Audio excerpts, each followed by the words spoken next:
सकाळी उठल्यावर पोट जड वाटणं, टम्म फुगल्यासारखे वाटणं, सकाळची सुरुवात अत्यंत अस्वस्थ आणि विचित्र पद्धतीने करायला कोणाला आवडतं?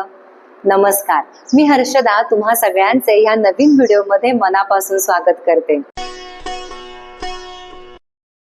बदलती जीवनशैली, धावपळीचे आयुष्य आणि खाण्यापिण्याच्या चुकीच्या सवयी यामुळे कॉमनली जाणवणारी समस्या म्हणजे ब्लोटिंग, गॅसेस होणे किंवा पोट फुगल्यासारखे वाटणे.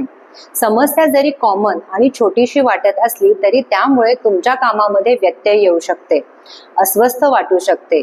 हा त्रास खूप जास्त वेळ राहिला किंवा वारंवार झाला तर एखाद्या गंभीर आजाराचे लक्षण देखील असू शकते. आपण थोडक्यात ह्याची कारणं समजून घेऊयात.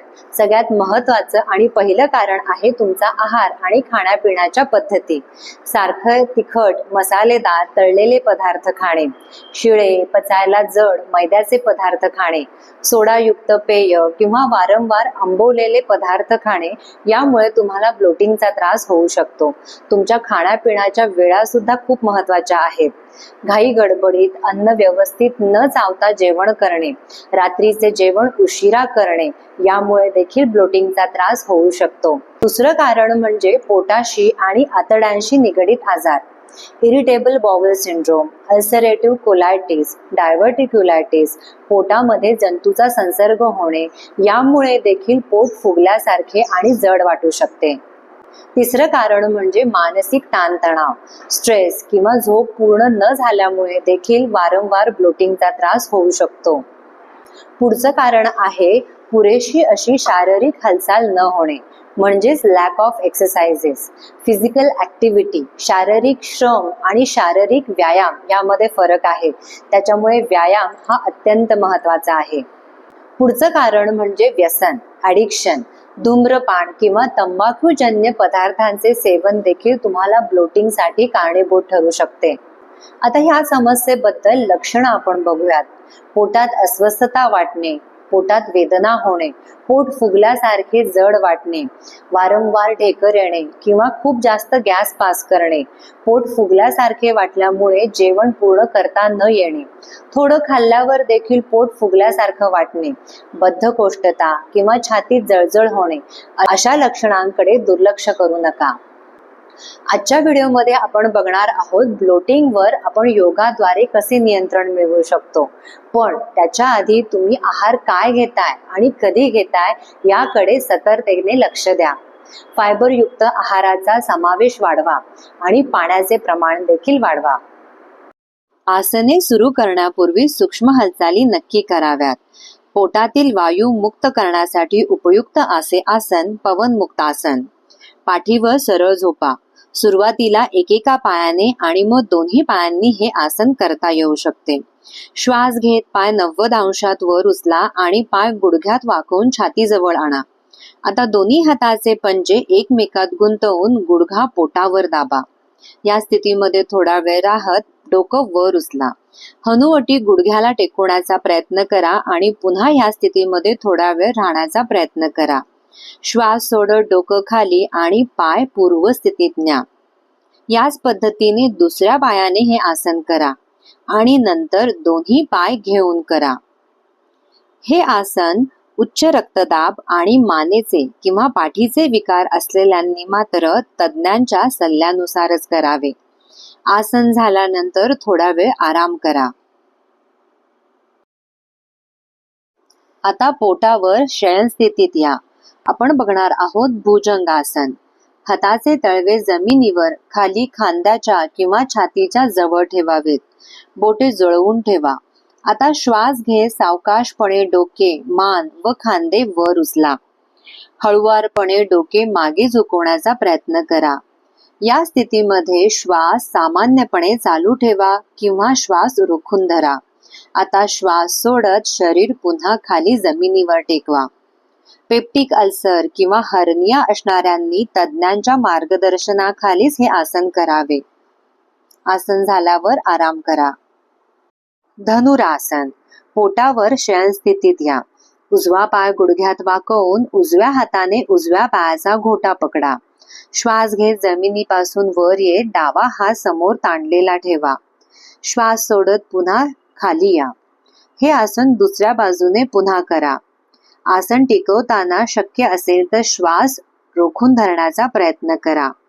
आता दोन्ही पायांनी करताना दोन्ही पाय गुडघ्यात वाकवत दोन्ही हातांनी दोन्ही पायांचे घोटे पकडा. पाठीची कमान करा. त्यासाठी छाती, मांड्या, डोके एकाच वेळेस वर उचलण्याचा प्रयत्न करा. आसन स्थितीमध्ये डोके मागे झुकवण्याचा प्रयत्न करा. संपूर्ण शरीराचा तोल पोटावर असावा. आसन करताना श्वास सोडत सावकाश खाली या आणि आरामदायी स्थितीमध्ये जा. उच्च रक्तदाब, हर्निया, कोलायटिस असणाऱ्यांनी हे आसन करू नये. आपण करणार आहोत वक्रासन. पाय सरळ लांबवून बसा. उजवा पाय गुडघ्यात वाकवून डाव्या बाजूला नेऊन ठेवा. उजवा हात शरीराच्या मागील बाजूस नेऊन ठेवा. डावा हातही शरीराच्या उजव्या बाजूला आणून ठेवा. उजव्या खांद्याकडून शक्य तितक्या दूर दृष्टी टाका. या संपूर्ण क्रियेत पाठीचा कणा सरळ ठेवलेला असावा. शरीराच्या दुसऱ्या बाजूने आसन करा. गंभीर स्वरूपाची पाठदुखी असल्यास हे आसन करू नये. आसन झाल्यानंतर आरामदायी स्थितीमध्ये या. पश्चिमोत्तानासन. पाय समोर लांबवून बसा. श्वास घेत दोन्ही हात वर आणा आणि श्वास सोडत पुढे वाका.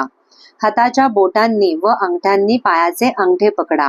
हे शक्य नसेल तर टाचा, बोटे किंवा गुडघे पकडा. कपाळाने गुडघ्यांना स्पर्श करण्याचा प्रयत्न करत राहा. कुठेही ताण देऊ नका. श्वास घेत वर या आणि श्वास सोडत आरामदायी स्थितीमध्ये जा. स्लिप डिस्क किंवा सायटिका असणाऱ्यांनी पश्चिमोत्तानासन करू नये. आसन. दोन्ही पाय गुडघ्यात वाकून कमरेखाली ठेवा. पायाचे अंगठे जोडलेले परंतु टाचा वेगळ्या राहतील असे बसा. जेवणानंतर किमान 5 मिनिटं वज्रासनात बसल्यास पचन क्रिया सक्षम आणि गतिमान होते. शिशु आसन किंवा शशांक आसन. वज्रासनात येत दोन्ही हात वर आणा. श्वास सोडत पुढे वाका. कंबर न उचलता कपाळ खाली जमिनीला टेकवण्याचा प्रयत्न करा. आसन स्थितीमध्ये श्वास रोखून ठेवण्याचा प्रयत्न करा. श्वास घेत दोन्ही हात वर आणा आणि श्वास सोडत पूर्वस्थितीत या. उच्च रक्तदाब, स्लिप डिस्क, व्हर्टिगो असणाऱ्यांनी हे आसन करू नये.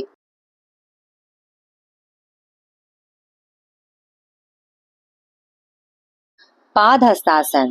सरळ ताठ दंड स्थितीत या.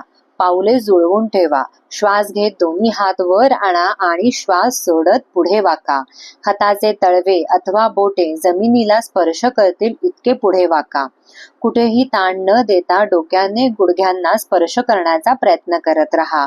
श्वास घेत वर या आणि श्वास सोडत आरामदायी स्थितीमध्ये जा. पाठीचे विकार असणाऱ्यांनी पूर्णपणे पुढे न वाकता पाठीचा पायाशी काटकोन होईल इतकेच वाकावे.